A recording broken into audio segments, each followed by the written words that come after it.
Welcome back to the Empire Wellness Podcast. Today, I am interviewing a good friend of mine, Sarah Howlett. Sarah has been a massage therapist since 2004, a Reiki Master since 2009, and is currently a student of acupuncture and traditional Chinese medicine. Helping people feel their best is what she loves to do. When she's not working or in class, you can find her at the gym, walking or hiking, and spending time with her husband and daughter. Over the years, she's had lots of exposure to different sports and has a particular passion for working with athletes, competitive or not, because injury prevention, treatment, and education is so critical to continue training what you love. She loves working with so many different types of athletes and educating them as they work together. Shortly after her daughter was born, Sarah started having severe stomach pain and bleeding during bowel movements.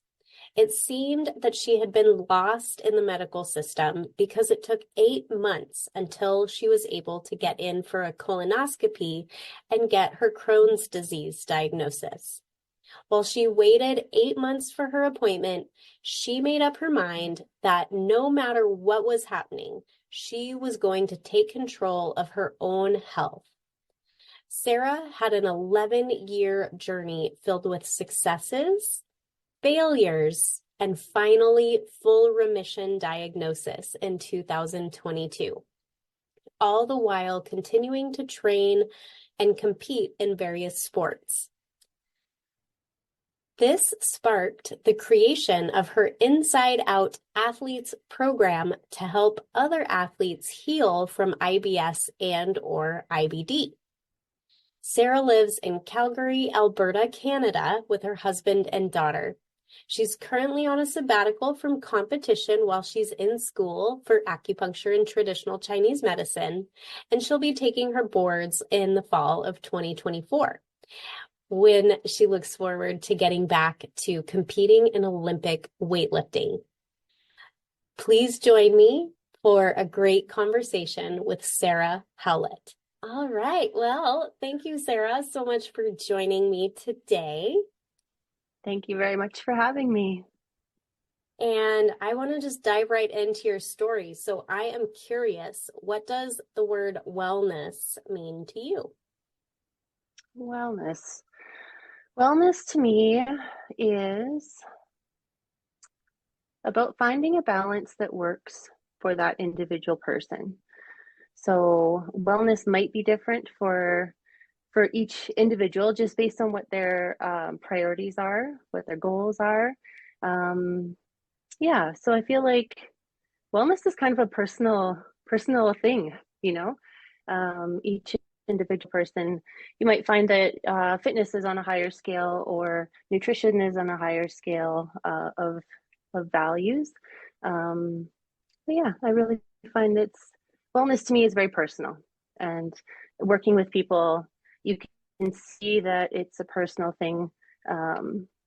Really just based on where they're putting all of their efforts. Yeah. Does that make sense? It does. It absolutely does. Yeah. And since it is so personal, and I read a little bit about your bio at the start before we hopped on, and so I would really love for you to just kind of take us through your wellness journey, because I know you've had some challenges, some setbacks, but maybe look at them from a gratitude perspective is what I gather from reading your story. And so I'd love for you to just share with the audience what that is and where you started and where you are now. Yeah, sure. So, where to start? I think probably starting with like when I was younger. I'm talking a kid. So when I was 7, I started competing in swimming. And so I grew up as an athlete. And, as life progresses, swimming is actually really, I guess it might have changed now. I'm quite a bit older. But it may have changed in that previously it was considered one of those sports where overtraining was very, very common. And so I ended up getting some shoulder injuries when I was 11, 12 years old. And that actually was my first introduction into um, wellness or healthcare outside of just going to see your general practitioner. I went for acupuncture and massage and chiropractic to try and treat my shoulder injuries, which was great. It definitely prolonged my swimming career. But it was also where I really started to understand how much I valued helping other people. So because that helped me so much in my swimming. Later, I decided to actually go back to school and try massage therapy. So let's see here. Massage therapy school. Started working, helping lots of different people, and because I was still active, going to the gym, competing, I was also attracting lots of athletes into my practice as well. And let's see here. I'm not sure how much detail we should go into. We have all sorts of time, so you go right ahead, and I'm sure Okay. it'll be beneficial for somebody. Yeah. Sure. Yeah, so let me think. If we kind of fast forward to, so I started doing massage in 2004. And in 2010, my daughter was born. And in 2011 is when I started having pretty severe symptoms. Um, Lots of bleeding during bowel movements, severe pain, constipation and diarrhea mixture, which was terrifying, especially bleeding, right? That when I used Google, it was like, oh my gosh, Yeah. this isn't good, Yeah. And I had a brand new baby. I thought, I really hope I don't end up with cancer is usually the first thing that comes up when you start Googling. Go to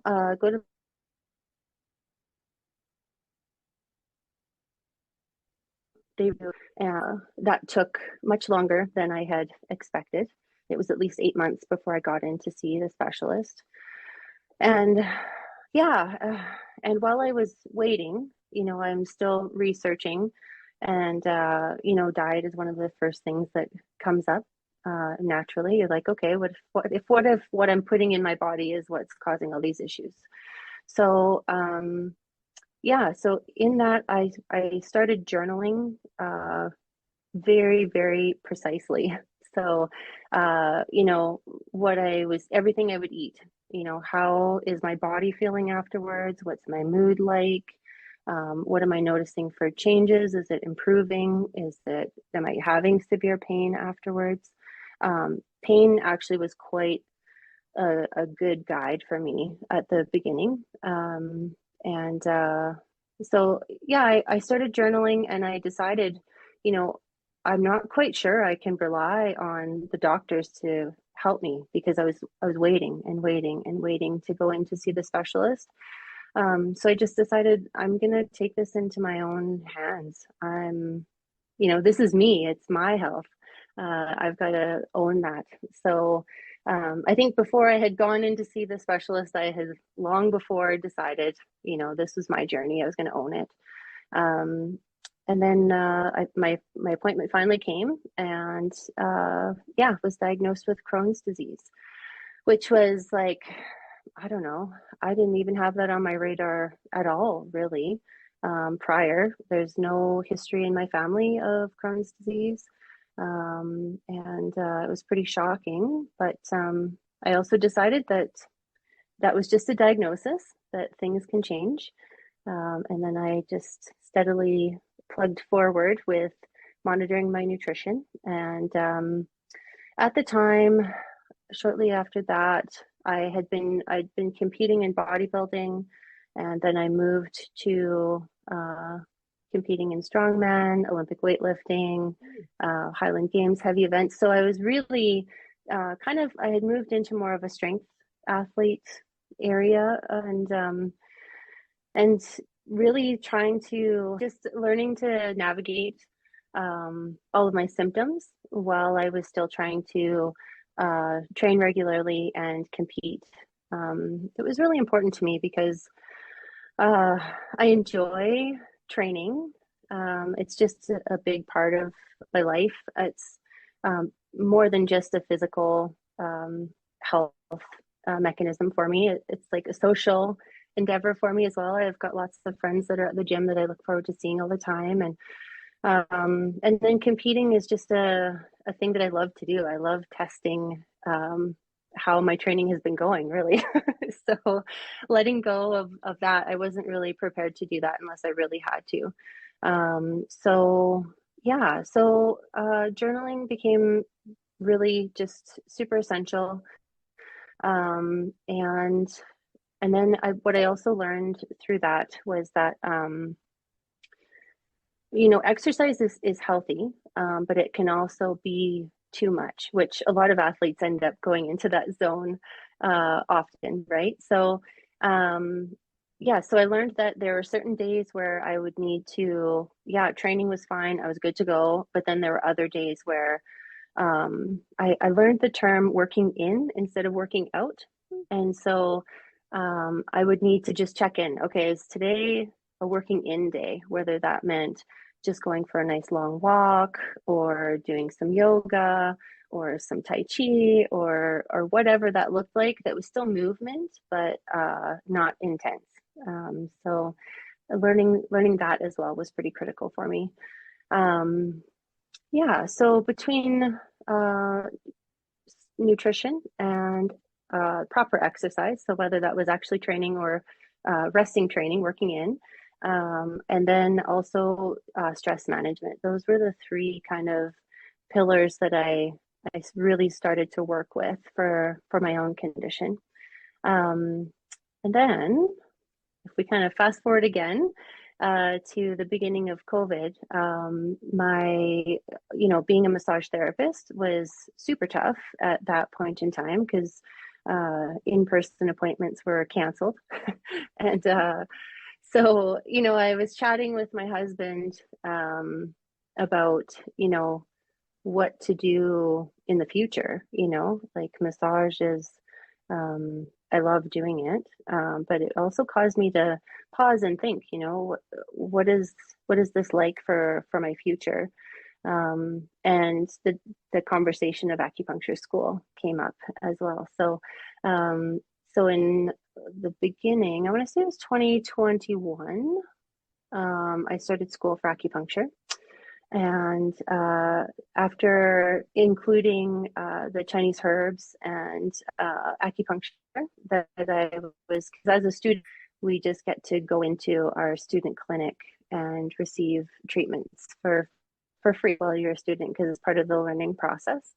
So yeah, with all of that included, plus the nutrition and the exercise and the stress management, I went for a checkup in 2022, and I was actually um, reverse diagnosed. I was cleared from Crohn's disease. So that was a huge, huge moment because it had been a long struggle of lots of ups and downs, right? When you've got a chronic condition like that, you go through times where you're good and you think, oh, this is awesome. I've got this handled. And then, right around the corner, there's a flare, and you're, oh man, okay, back to the drawing board. What happened here? Dissecting it. Like, did I push too hard in training? Did I eat the wrong foods? Did I, get stress, building up in my system that I wasn't fully aware of? So yeah, that's kind of been a very uh, overview journey, or I guess story of my journey that I've had with my Crohn's disease so far. Yeah. Yeah. So, okay, I want to come back to a few things that you've touched on. I love this, and that's so exciting. And one thing I really want to open the audience's eyes to is that it took you 11 years of diligent, hard work to get your autoimmune disease, Crohn's disease, into remission. And that doesn't mean, I know you know this, and I think a lot of people are misled with the word cure. Like, especially an autoimmune disease is never necessarily cured, because you could do the wrong thing and it could come back. Your body can attack itself again. But I really want to kind of hammer home, because I'm sure you deal with this with your clients and your patients. I don't know how you call them in Canada. We call them patients. But we all want this instant gratification. And so you worked hard for 11 years from when you were diagnosed until when you were reverse diagnosed, basically in remission. And, it doesn't happen overnight. It didn't happen overnight to begin with, to get sick, basically. Yeah. And I'm really curious, when you had that first visit with the doctors that you waited for 8 months to get into, what did they tell you? Like, what was your experience? What was their solution, if they gave you any? What kind of happened there? It was really just quite straightforward. I had a colonoscopy done, and they just said, we're seeing signs throughout your large intestine of Crohn's disease. And they gave me the option of medication.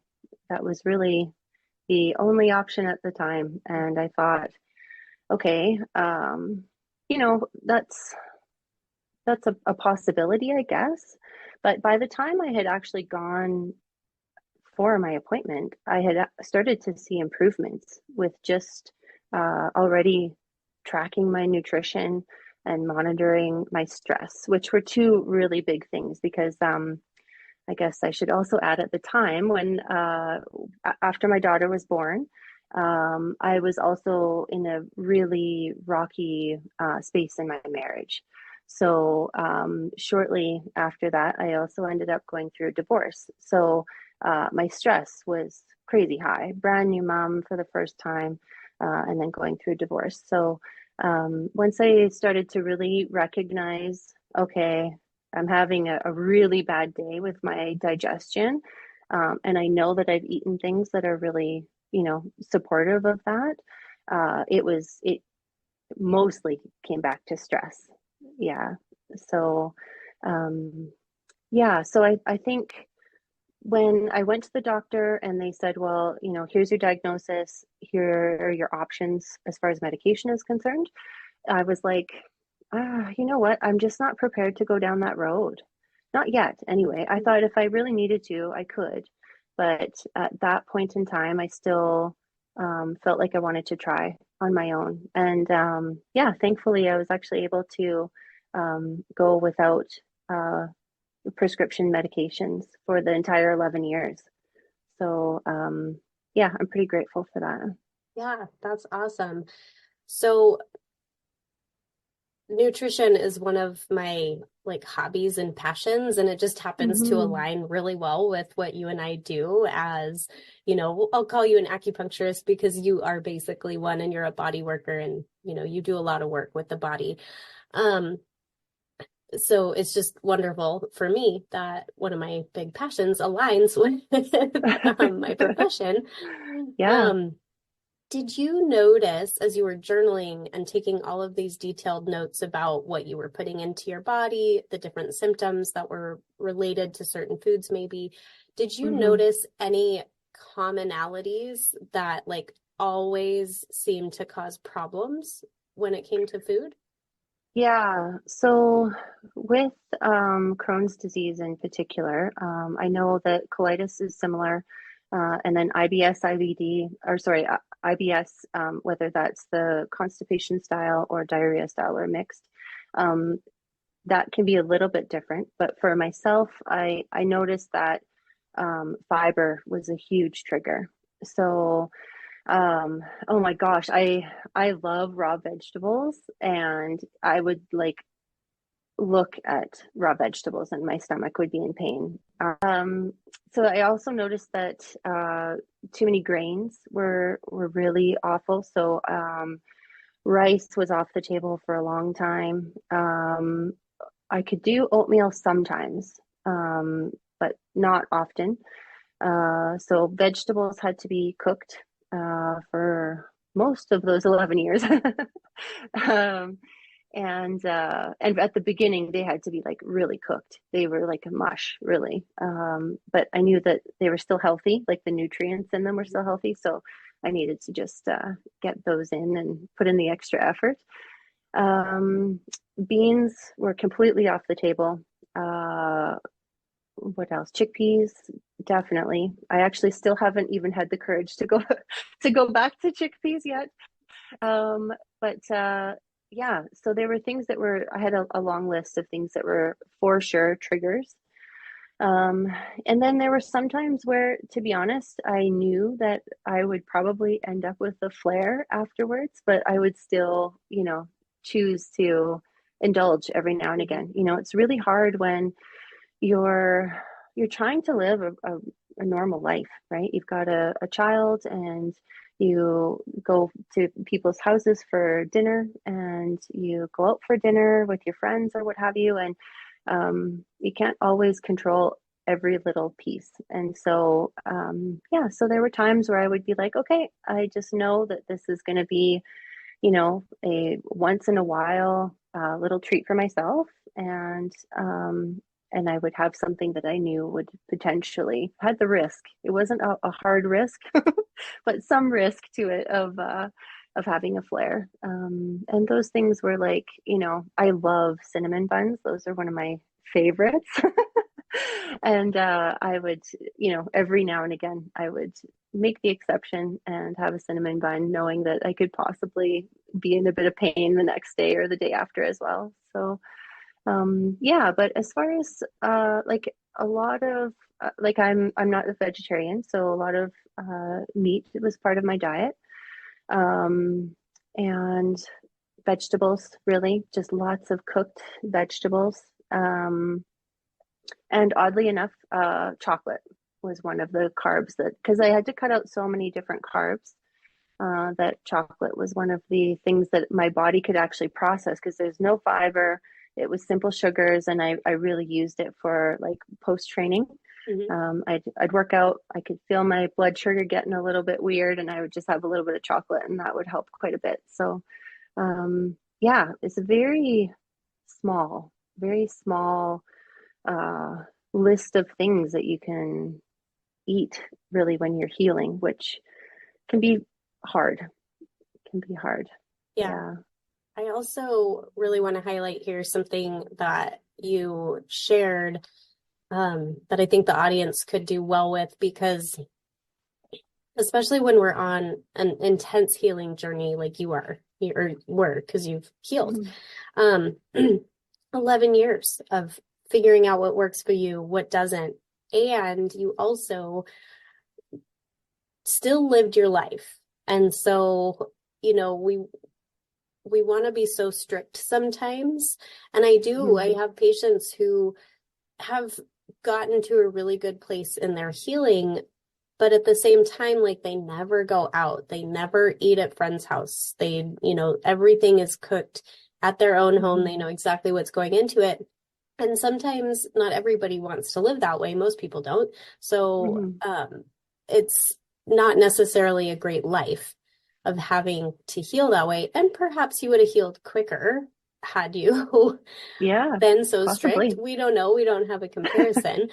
Um, but it's good that you were still able to heal and go out and live your life. And I also want to put the caveat in there because I know I have patients who are listening right now and they're like, well, Charlene said to live my life. So I'm going to go and eat the cinnamon bun. Yeah. You probably have the cinnamon bun like 2 times a year, probably not like every Yeah. week. Yes, that's true. That's true. Yes. So, kind of back to that 80/20 rule, Yeah. right? 80% of the time I was doing all the things. And I really needed to do 80-20, if not 90-10, you know? And Uh, I would even say on that type of healing journey, I would say 90-10 or even like 95-5 is really what yeah, you need to put in. yeah, But yeah, it's true. absolutely. We need Yeah, a little bit of indulgence. yes, yes, because the other thing is like food is such a social thing, you know. We go out to eat to enjoy the company of our friends and our family, and when you're not able to participate in the food, sometimes, you know, that does have an impact on the amount of enjoyment that you have. And you know, you could argue that maybe it shouldn't, but for me, it did, you know. So being able to indulge every now and again was important because it made me happy. I was able to fully participate. And I think that, you know, happiness doesn't just come from the result, you know, it comes along the way. And happiness also heals. So there's just this balance, right? Of like, okay, most of the time I'm doing the right things that I know my body really needs, but the odd time I'm not going to. And, you know, that happiness that I get out of it, you know, that special occasion is important to me. And I think that that actually did contribute to the healing process as well, as just still having those enjoyment factors of food and family and gatherings. Yeah, yeah. Because you know when you're eating something and you're like telling yourself, "Oh, this is so good. This is awesome. Like I just love the flavor and I just love, you know, the texture and I love that I'm sitting with my friend having coffee and like this is such a great moment, you know." Versus if you're eating something and you're just, "Oh my gosh, I shouldn't be eating this. This is terrible. I this is should I be doing this? This could maybe be causing tons of problems down the road and you're just stressing about it." I think the signals you're telling your body are they count. They're strong enough, right? Your body will respond to those as well. Yeah, absolutely. And like with my hypnopuncture background, I mean, it's all about mindset for me. And I use Yeah. so much mindset with my patients that that's a big thing that I do tell Mhm. them, especially if they're on like a weight loss journey or something. Yeah, I'm going to restrict the things that you should eat. You know, I want Mhm. you to I like to have them flip the script, especially not even just weight loss patients, but patients who are on a healing journey like you, whether it's my Hashimoto's patients or somebody with a digestive issue. Our food is so important. And so Mhm. I teach them instead of say, I can't have that, I like them to say, I don't eat that because that's an empowering statement. Like I'm choosing to not eat that food and support my Mhm. body right now.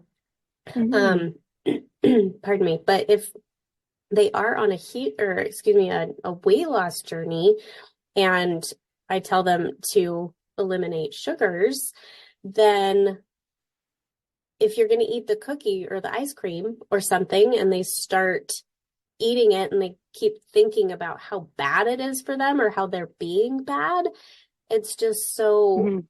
it no nutrients will be absorbed because the mind is being told like, oh, this is bad for me, so let's eliminate it. And I'm like, well, there's still nutrition in there to some degree, so don't eat cookies all the time. Yeah. Yeah. No, I completely agree. You know, there's like gosh, I can't even remember the name of the I believe he was a scientist, but he's the fellow that put the words on the water and then froze them. I want And to say it's Dr. Emoto or something like that. yeah, Yeah. okay. I think you're right. And yeah, so words have a vibration and Mm-hmm. that vibration goes into um everything, really. Mm-hmm. You know, how you talk to yourself is so important. Yeah. Um yeah, just in a general sense, but then especially when it comes to eating Yeah, absolutely. or something, your body's going to respond. Yeah. So I Yeah. love this idea about working in.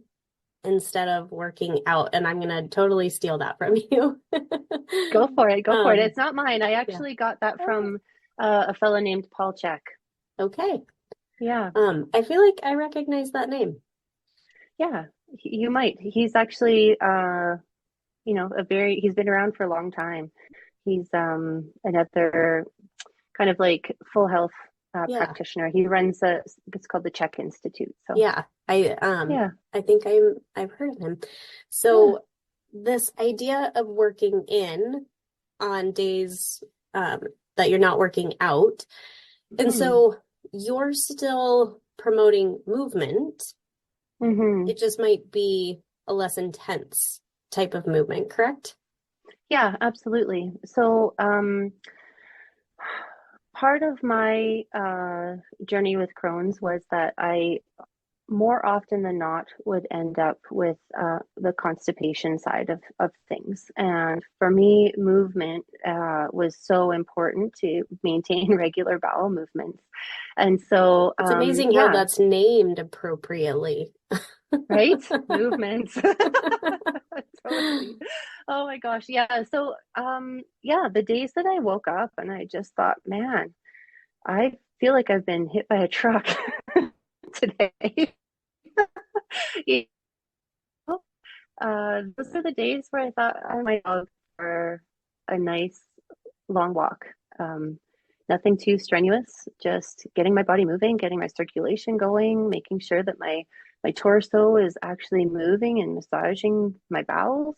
Mhm. It was pretty critical. And there were times where athletes are are not really great at listening to their bodies sometimes because you're taught to push through, right? And that's how you succeed in your sport, is to grind. And so there were days where I didn't listen, and I ended up much worse off. I would end up being constipated. I would end up being tired. And with autoimmune, there's a different level of fatigue. It's not just like, oh, I can sleep this off. It was like, no, I'm exhausted, like just doing regular daily function is hard. So, making the mistake of pushing myself into that zone a few times was enough. It was like, okay, this has to stop. I'm a mom. I need to be able to be here for my daughter and function and still get her to school and make her lunch and be mentally and emotionally and spiritually there for her as well. So I can't just be, um, you know, off and crumpled in the corner. So, yeah, so the working in was, again, just along the journey, I've discovered lots of amazing practitioners through my learning and trying to heal myself. And so working in became a pretty critical piece as well of body movement, but also it also spans into that stress management as well. Giving myself mental space while you're doing it, getting a little bit more present was really helpful too. Yeah, so I'm really glad you brought that up because I was just going to ask about the stress management. Besides the working in techniques that you use, what other techniques do you use to kind of keep the stress down? It's a stressful world out there that I've just Mm-hmm. noticed, especially since COVID. I feel like we had kind of a collective stress threshold that has Mm-hmm. like increased. That threshold has gone up in the last 3-4 years just due to everything that's going on. So what techniques do you use um, to just manage stress on the daily basis? Yeah, that's a good question. I agree with you that COVID really, really shifted things for everyone. I would say, meditation is one of the things that I love. It's so good for bringing my own mind back to being present. Um, in Chinese medicine terms, I'm a little bit on the spleeny side, so I can be a worrier, and I find that is 100% a self-inflicted stress. So if I can bring my mind back to the present moment, that really helps with my stress management. So meditation is great for that. Breath work is also great for that. And I am a huge advocate for just spending time outside in nature. Super, super healing for me. Um, Most people that know me, I joke that the forest is my church. So I just go to church when I need to and get out there and yeah, just I think you know it's called forest bathing is a thing now. Yeah, I've heard about that. I think it originated in Japan, maybe? Yeah, I think you're Yeah. right. Yeah, I didn't know that there was an actual term for it, but if if your listeners start looking into it, there's some science behind forest bathing. Yeah, Mhm. so yeah, so those are the things that I use the most. Yeah, walking is huge for me as well. So um, let's see here. What year would that have been? At the beginning of COVID, so 2021, I moved to the city. But for a number of years prior to that, I actually lived rural. And so I was in a more forested location where I could just go out and walk every day with my dog and get my forest time, which was really beautiful. And then it became a lot harder with COVID. I don't know what it was like for you where you are, but here there's a lot of amazing spaces. We're truly lucky being close to the mountains. Um, and previously, I'd be able to go to the mountains and there was not another soul that I would see sometimes, really. You go on a long walk and there wasn't very many people. And all of a sudden during COVID, it became so busy. It was just, which was great. It's great to see lots of people out and doing things, but I found that private time was not quite the same.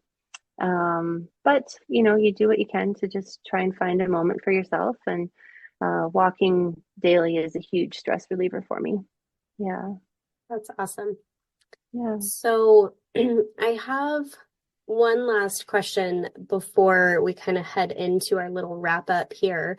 Um, I'm curious how you are able to convince your athletes, because I know you work with a lot of athletes, Hmm. how you're able to convince them, kind of like you did with yourself, of this working in part of their, routine, because you're right, like top level athletes are grinding all the time, Yeah. and that's what they were trained from a young age, is how to be successful. So I'm curious if you have any like techniques or ways that you work with your clients on bringing in that little bit, slower movement techniques and stuff, which actually helps complement and accelerate their like hard training.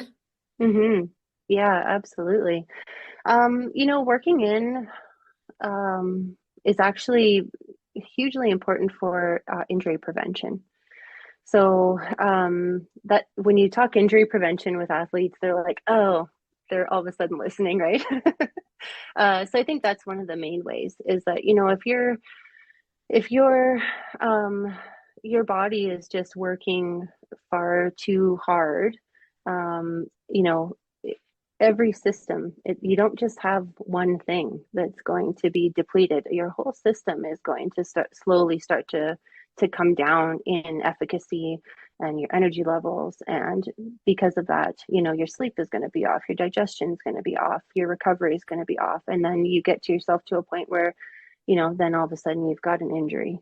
And so that usually catches their attention enough where, it's like, okay, you're just pushing yourself too hard, which I understand because you want to be able to, perform really well at your next competition. I get that, but you may actually be sacrificing your next competition with an injury if you don't slow down a little bit and incorporate that into your routine. So, yeah, I think that's usually enough to get that ball rolling for them.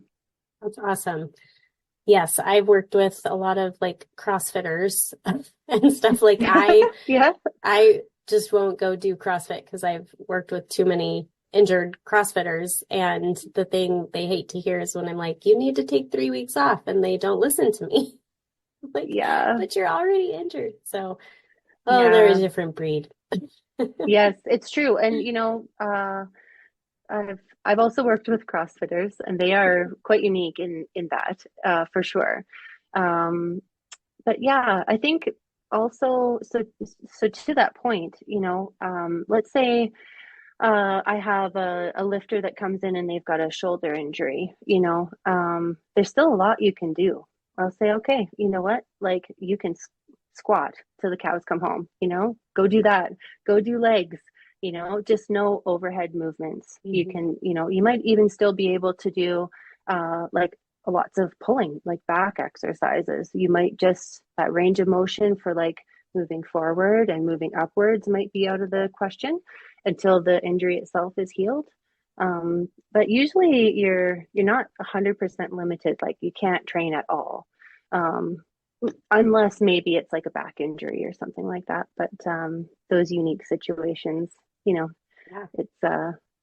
it doesn't have to be across the board that they don't stop. They don't or aren't able to continue training. They might just have to change how they're training for a while too. Yeah. And that's Yeah. great to always remember. And that's where I feel like the CrossFitter breed is different because that, I'm like, okay, well, just, don't do these exercises and, do everything else. And they come back next week and they're like, yeah, I did the exercise you didn't tell me to, or you told me not to do. Like, ah. Yeah, CrossFit is like, and every sport has its own culture, right? Mhm. But CrossFit has a very unique culture of like just, power through and no pain, no gain. Yeah. And which is amazing because the athletes that don't get severely injured, I mean, Mhm. man, they can do unbelievable things. Right. They're so strong. Their endurance is crazy, super amazing. Mhm. But the number of people that get into CrossFit and they're not fully aware of the risks, right? Yeah. Um, yeah, so yeah, I think it's a bit of a culture where, having a little bit of like that 80-20 into Right. the CrossFit Yep. culture might go a Yeah. long way for And helping I'm those not here people. to like throw shade on the CrossFitters. It's just something that I've noticed across the board with people who do CrossFit. I'm like, Yeah, you're not going to yeah, listen to me. yeah, So I do have a few questions before, or kind of as we start to wrap up. So sure. one, I would like you to, um, so tell me here, if you could text one tip to everyone on the planet on how to be well, what would it be? Drink enough water. Oh, that's a I good think, one. I think, this, but, and, ask me in a few years after I've been doing acupuncture for a while. But as a massage therapist, I find the majority of people are very dehydrated. Um, and so, yeah, that would be my tip. Stay Yeah, hydrated, drink yeah, enough water. Your tissues will thank you. right. It is a Yeah, great tip, and it may still be your same tip in a few years when you practice for a while as an acupuncturist because conductivity of the electrical body yeah, needs it too. yeah. So I Fair like it. point. Yeah, Yeah. cool. What is your favorite book? Oh, my favorite book. Hmm. A great question. The first one that's popping in my mind is a book called The Last Lecture. Um, oh my gosh, I can't even remember who the author is, to be honest. And I read it quite a while ago, but it did leave a lasting impact. Um, would you like me to tell you what it's kind I'd of the love basis to. of the story? Okay. Sure. Um, so it's about a professor who, I believe in the story, he was diagnosed with cancer. And so it's all about his emotional and intellectual process of creating what he would know would be his last lecture. Yeah. Wow. Yeah. So it's super interesting, very pulls on the heartstrings type of Hmm. book. Yeah, I remember reading it on the bus and being like, okay, don't cry on the bus. So yeah, I would highly recommend that one. It's a good one. Very nice. I'm Yeah. fine crying on the bus. I wouldn't probably take a bus anymore, but I read, I'm an avid reader. I've probably read hundreds, if not thousands of books. Um, there's one, and it didn't necessarily make a lasting impression, but Marley and Me, it's a true story of a Oh guy my with his gosh. dog. Okay, and they made a movie of it. And I Yes. finished it on the airplane, and I was such a crybaby mess that the flight attendant came and checked on me several times. And I Oh. was just like, no, it's just a really good book. Oh my gosh, that's so sweet. Yeah. So I would have been crying on the bus. It's fine. So I have learned about so many fantastic books on doing podcast guests. So I'm very excited to read that one. Cool. Let me know how you think or how you Yeah. like it. Yeah. Okay. So I have a lightning round of 4 questions that I'm going to ask you. So I Sure. want to ask the question and then I just want you to like lightning round answer whatever pops in your head. So no Okay. thinking on this one. Sure. Fun. Are you ready? Ready. Okay. What is your favorite food? Uh, well, the first thing that comes to mind is cinnamon buns. Okay. I'm just kidding. Well, we talked about them already. Did Yeah. you want to leave it at Um, cinnamon buns? we can if you like, for sure. It's your favorite food. Yeah. Well, if my daughter was here, she would also tease me that I eat a lot of chicken. So Okay. let's call it chicken with a close second of cinnamon buns. How about Okay. that? Yeah. Awesome. What's your favorite exercise? Oh gosh, Olympic weightlifting by far right now. Yeah. Yeah. Very cool. What inspires you? Oh, my family. So my daughter, who's 14, and my husband, yeah, they inspire me every day. They inspire me to be a better person. They inspire me to do a good job. They inspire me to do hard things. Yeah. Awesome. And last one, what is your biggest indulgence or guilty pleasure? Mm. So I would say I probably have two. Uh, Chocolate is one. I love chocolate. And like murder mystery TV shows. Oh yeah, they're just, I don't know. I can't get enough of them. They're definitely a guilty pleasure. Awesome. I love Yeah. it. Well, thank you so much, Sarah. Is there anything that you would like to leave the audience with before we wrap up? Yeah. So I guess for anybody that has, IBS or IBD that is listening, don't give up hope, really.